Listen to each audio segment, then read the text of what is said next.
danger with that, because that's a whole generation. What does that mean for a country? Well, we are at crossroads as a nation, where you have the education system is not working, the health system is not working, there is insecurity, there are goons all over. Most of the projects have stalled. There is no money in circulation for the economy. Pending bills have not been paid for the last 4 years. Businessmen who have provided services to government, both national and county, their properties are being auctioned every day because the government has not paid them. The country is at a crossroad. And then you have a president who is on top of a car discussing families and persons, individuals and family matters and individuals and small petty things. When we have a challenge with the education system, we have a challenge with the health system, we have a challenge with security, we have challenge with the flow of money. I'm told by experts we are facing another challenge about the availability of fuel. And this fuel have nothing to do with Iran.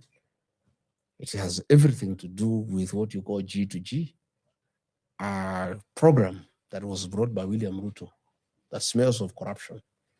It is done by somebody from Meru, Gulf Energy, with people in government.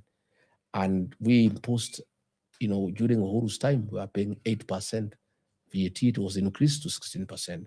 And then there was 7 shillings that the government can use to intervene and stabilize when there's a problem.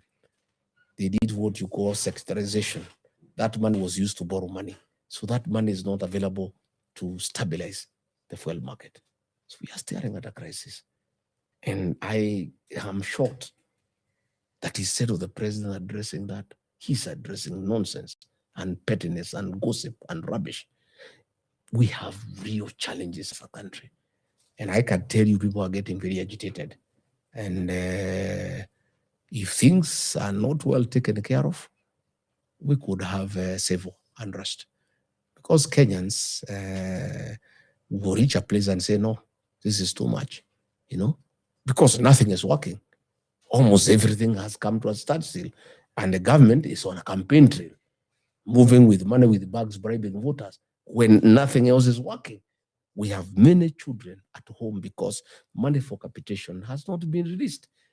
Principals of schools cannot pay bills to feed children in boarding schools. They are almost being auctioned. Yet you are asking them to keep children at school without money, yet they need to feed them. They need to pay electricity. They need to pay fuel. So these children have been sent home. As we speak, many children are at home. This morning, I had many parents here who came to see me to see what I can do, because I used to help them when I was member of parliament. I used to help them when I was deputy president. A few people when things were not working for a few families. But now it's almost everybody. Most children are at home because there's no money for capitation.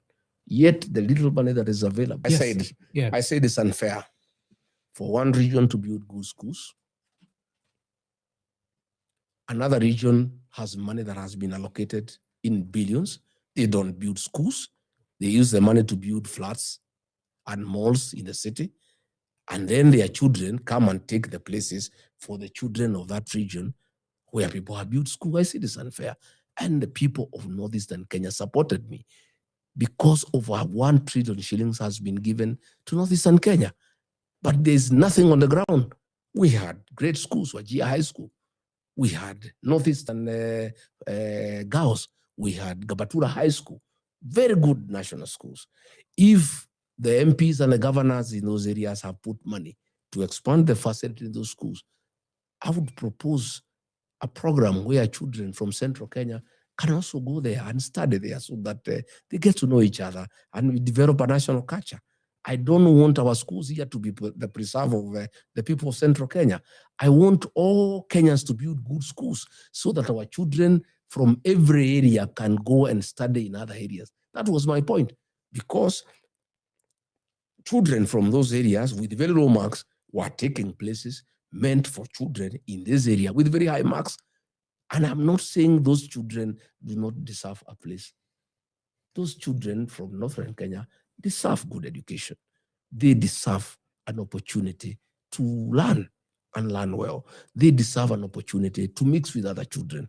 But what we are saying is, It is not acceptable that their leaders take money that is meant to develop schools in those areas and use it for personal use.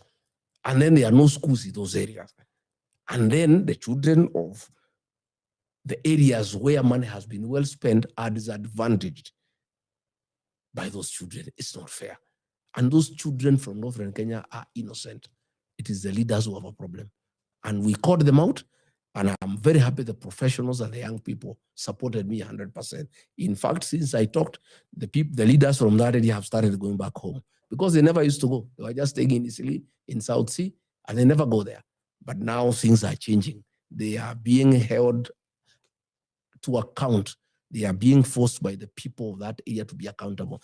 And I'm the one who raised the red flag. I'm the one who educated the people of Northern Kenya and told them, you have a responsibility to hold your leaders to account. I really, really championed their issues. And I'm very happy that I have seen quite a bit of change in matters accountability in Northern Kenya. All right. I think we've been having this conversation for over 2 hours now, and we will have to bring it to an end. But before we end it, I would want to understand, what do you feel people misunderstand most about you? And what is one of your worst fears at the moment? Well, William Ruto had tried to create a narrative that Rigathi Gachagua is tribal. But Kenyans, with time, have known me. I've taken a lot of time to talk to the Gusii Nation through their radio, to talk to the Ma Nation through their radio, to talk to Northern Kenya people through their radio, to talk to the Luo Nation through their radio, to talk to Western Kenya through their radio, articulate their issues, and they are now understanding me. And they are come to the realization that Gachagua is a great patriot of this country, and he means well for the people of this country. I have told them that when I was campaigning for William Ruto, he never called me a tribalist. He said, I'm a good man. I'm a patriotic Kenyan. The minute I decided he's not good for this country, he said, I'm a tribalist. He has tried to drive that narrative, but I'm happy that many Kenyan people are saying, let Rigiji talk to us. The other day, I had a talk with Ramogi, radio and TV, and the anchors were trying to stop me from speaking. They are in trouble. The Luo Nation is asking, why didn't you let Rigiji talk to us? Let him talk to us. Kenyans want me to talk to them. I think 70% of Kenyans now understand me, and I'm a very happy man. My worst fears is that the Kenyan nation could collapse. If the education system collapses, the health system collapses, the economy collapses, the security sector collapses, then we have no nation. And we are being also isolated by the international community because we are doing things that are not right. Our foreign policy is informed by non-interference in the affairs of other nations. We are interfering in DRC Congo. We are interfering in Southern Sudan. We are interfering in the Sudan. And we are slowly getting isolated as a country. I care for my country. I fear that we could become another failed state, which would be very unfortunate because Kenya is a great nation of great people who are very resilient, who are hardworking, and people who are very hopeful. But through bad leadership, we could kill their fighting spirit and their industry, being industrious. We could kill it and they can give up. But I want to tell the people of Kenya that all is not lost. We have an opportunity next year to go to the elections and elect a new government that is transparent, that is accountable, that cares for the Kenyan people, that is accountable to the Kenyan people. And I want to ask our young people to register as voters because they hold the card to the liberation of this country because they are the majority. Again, they are incorruptible and they are forward-looking, they are exposed, and I'm sure they'll make the right decisions for this country. That is what gives me hope. That is what gives me encouragement when I see our young people vibrant, energetic, seeking for change, desiring that there be change, vowing to be part of that change and that transformation. I get very encouraged that difficult as things look, we have the young population that is determined to cause change that the Kenyans desire. All right. Thank you very much, Professor. So, of course, I don't know if it was early this week when Moses Kuria said that a lot of people in this region are going to be voted in through DCP. But that does not mean that they won't work with the government. And that has been the pattern where a lot of people are voted in and then immediately after they go to the person who's won as president. So you keep talking about betrayal and being betrayed by Ruto. What happens if, let's say, for example, you stay impeached and you can't run for president, you support someone, they win? What's going to force them to this time not betray you? Well, Moses Kuria didn't say that they'll work with the government. He says he'll They'll buy be them. bought. He says he'll be by them. Yes. Yes. And by that they means they'll work with. His statements are two. The first one is true. Yes. All leaders in the Mount Kenya region will be voted in DCP because a decision has been made, and that is what people have decided. He is wrong in the second instance. DCP will make sure that we get good quality leaders. Not all leaders are bought. John Medho, the senator of Nyandarua, has been offered money. He has said no. Senator Karungo Thangu has said no. Senator Kamau Murango of Kirinyaga has said no. Senator Joe Nyuto of Muranga has said no. Jane Jerry of Kirinyaga has said no. James Munyoro of Kegumo has said no. Jane Kehara has said no. That now is those right are the now kind of political leaders. suicide. Those are the kind of leaders yes we are looking for. And I am very happy that so far the leaders who have expressed interest to run at the DCP and are doing very well on the ground, through my own investigations, through my own interactions, through my own due diligence, I'm sure we'll end up with 90% of good leaders who cannot sell their people to satisfy their stomach.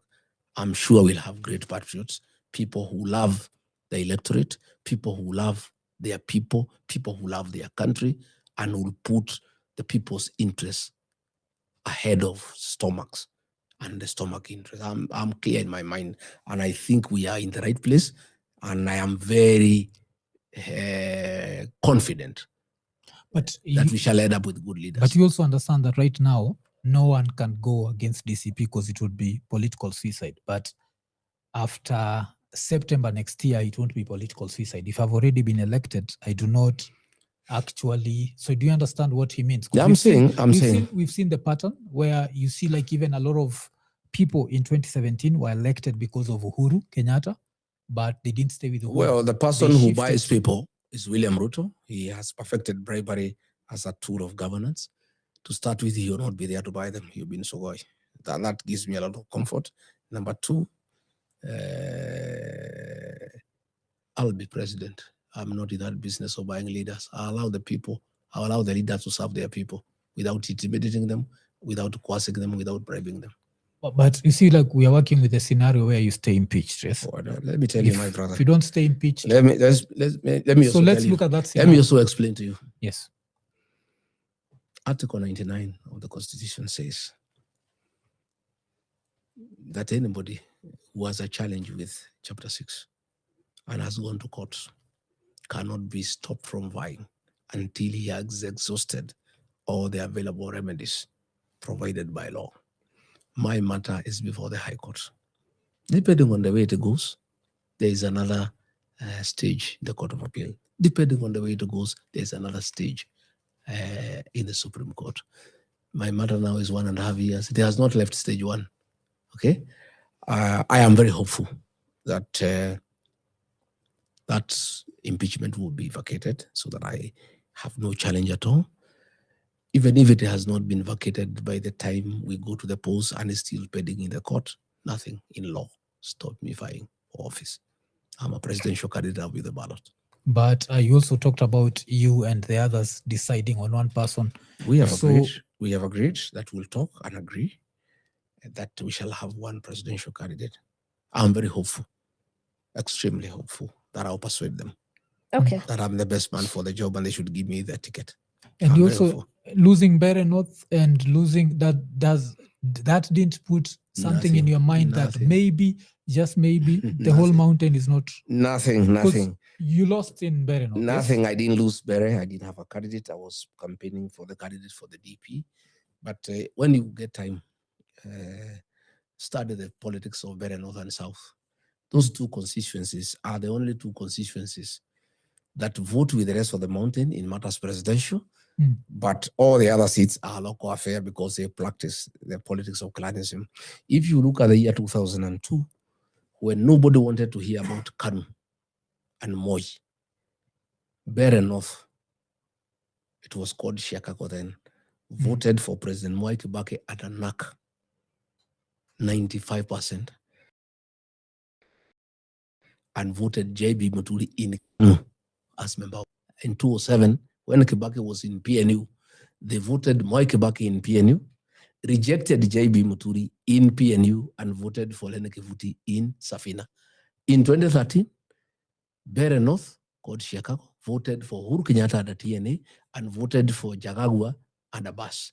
2022, again they voted for William Ruto and UDA went ahead to vote for Ruko and DP. The conduct of Bere North and South in matters that are not presidential is a local affair. But in presidential matters, for the longest since 1992, they always vote with the rest of the mountain. So I'm not bothered. None Okay. at all. Fantastic. Gentlemen, we have to end it at this because matters politics, we can keep talking and talking until it's morning. But we totally appreciate your time so Thank much. you. We appreciate, of course, at Alfa House, Nini totally appreciates. And he actually promised that he will come to each Yes, of I these I podcasts, will. futuristic.